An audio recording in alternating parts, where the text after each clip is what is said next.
What's good, y'all? Just finished watching Shotgun Suge versus Pat Stay. This was a pretty good battle. You know, again, Pat Stay always comes to the battles looking kind of crazy, but surprisingly, Suge was looking kind of nice. He was dressed up in a nice white, blouse with a tie and some jeans, and his cat was backwards. So, okay, so he started off, Shotgun Suge starts off first, no corn toss.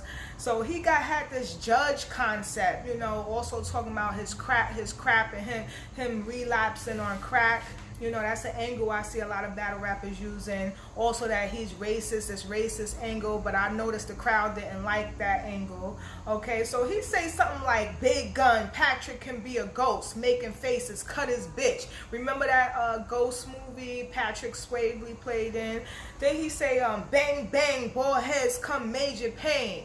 The Wayans brothers, Major Pain, how they had bald heads. Then he says something like, I'll smack your mother on her deathbed. 3 of them things, Chef Trez.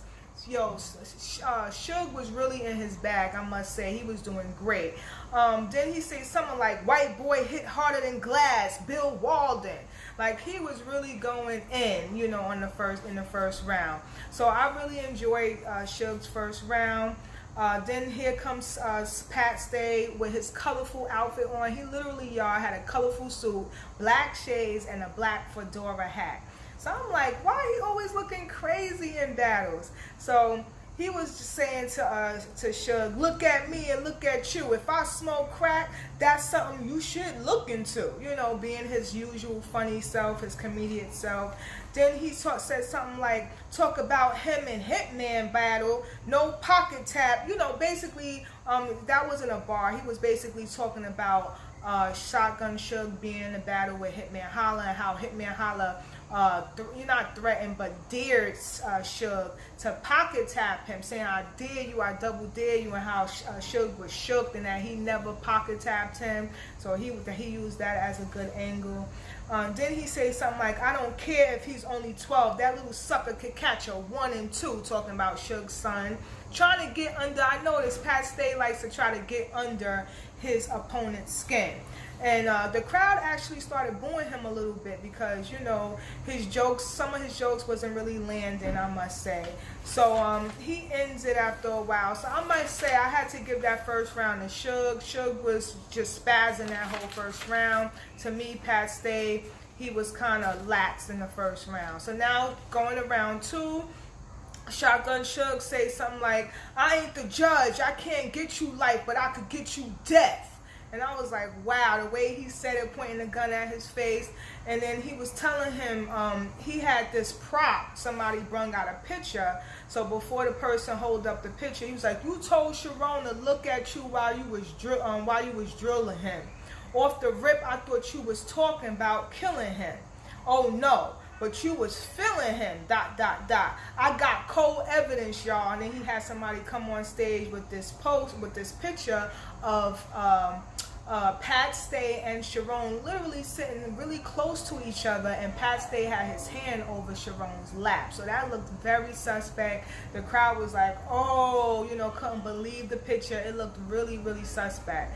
So then he goes, you fucked this little boy. You told him don't tell nobody, like acting like, Pat Stay is a pedophile and stuff. So that was kind of funny. Then he said something like, to beat me, you need to look in the eye, Rich. And this ain't Patrick Day. So I thought that was funny. Irish had to do with Patrick Day, but that was a play on words. Then I like when he said, you told Tay-Rock you was going to beat him down with a nightstick. Now he used the racist angle, saying he was racist. Oh my God, it don't get no Donald Trump than that. Like he was using that a lot, saying that he was racist.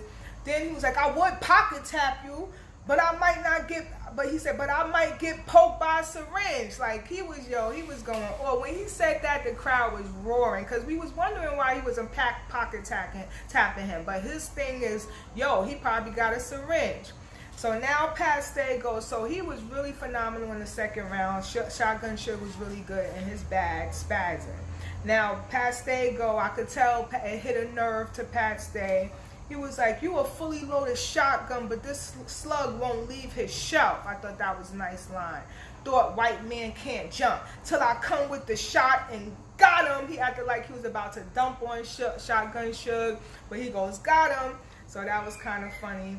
He was like saying I do needles. I hit you first, but I don't touch base. I thought that was a nice line. You know, touching base when you play baseball. Then he was talking about an angle how Shotgun Suge went to LA and got his pockets tapped. I didn't know about that. That's a new angle I'm hearing about. Okay, he was like, say I'm lying, and Shotgun Suge did not say he was lying. Then he was like, now he mad right now, sour, got this grapefruit scrap. I thought that was a nice line. I stick these seeds in your face, you know, because he's supposed to be Grape Street. I'm getting drunk in Texas like messages from my exes. I thought that was a nice line. So now we go. So round 2, I really thought that was a debatable round. They both was in their bag. They both did really good. So that, to me, I got to watch that round again. That round is kind of debatable. Now, the next round, round 3, Shotgun Suge, he was like, bitch, stop. Got a flower set for your funeral. You just dressed for the occasion, because Pat Stay was dressed in a flower suit on. So, and it's funny because Pat Stay in his second round was like, yo, I'm surprised at you. I'm dressed in a flower suit. You supposed to be a battle rapper. You don't got nothing to say about that. Sure enough, soon as Shotgun Suge started the third round, that's the first thing he said. He rebutted that. Bitch, stop. Got a flower set for your funeral. You just dressed for the occasion. The crowd went, wow. You be dealing with that white boy shit. Depression. Idaho in the barrel. Suppression. I thought that was fire. Then someone throws Suge a basketball, and he tries to dunk it on Pat, but it was funny because Pat quickly moved out the way. Pat was not trying to get dunked on. Okay, so then he was like, keep playing with me. The last white boy that played with Suge was hanging from a balcony. I thought that was fire. You know, Suge Knight, that was fire when Suge Knight had, what was it? Damn, I forgot that white boy, Vanilla Ice, when he hung Vanilla Ice over the balcony. I thought that was fire. Then he was calling out JC. I got some smoke for JC if he want to play next, he says. Then Suge started losing his breath. Then he started doing the what's your life like, but I ain't gonna lie, y'all, was kind of weak, the what's your life like. Then he started calling out A-Verb. A-Verb, you vegan now? Biscuit in his mouth. I feel him what he don't eat. He said I feed him what he don't eat. So I was like, wow. I know I'm kind of rusty with the bars, y'all, but you know, this is all fresh first watch, so I had to quickly write them down. So Pat Stay goes next, round 3. He says something about, my daughter half black. I'm just the only white dude that ain't scared to clap back, ... You tap my pockets, I'll tap it back. Shaq attack. So, and then he acted like he was dunking on Shaq, so the crowd went wild, they liked that. Then he was like, white boy crazy, I shoot up a school of fish. Yo, kill this white boy, it's all you hear. So he basically saying that he's the only white boy that got guts to say certain things, because black guys always clowning white boys and saying, yo, kill this white boy, and that's all you hear. He was saying, yo, I'm a hood robber. I used to be the only white boy in the room, he was saying. I smoke rock. This white boy is ODing. And, you know, he talking about Tay Rock, he smoked. And then he said he's ODing. I thought that was fire. Then he says, don't think you measure up with me because we fair in height, but Fahrenheit and measure. I thought that was nice. You trying to be like Suge Knight. I'm trying to be more like Nipsey, he said. So, you know, he had a solid third round. The third round, I had to still give it to Suge, though. I think Suge had better bars in that third round. So I definitely had to give the first round and the third round to Shotgun Suge. But the second round, I think, can be debated. All right, so I totally gave that battle to Suge. Finally, to me, Suge definitely won this battle finally. All right, y'all, so let me get to the next battle. All right, later.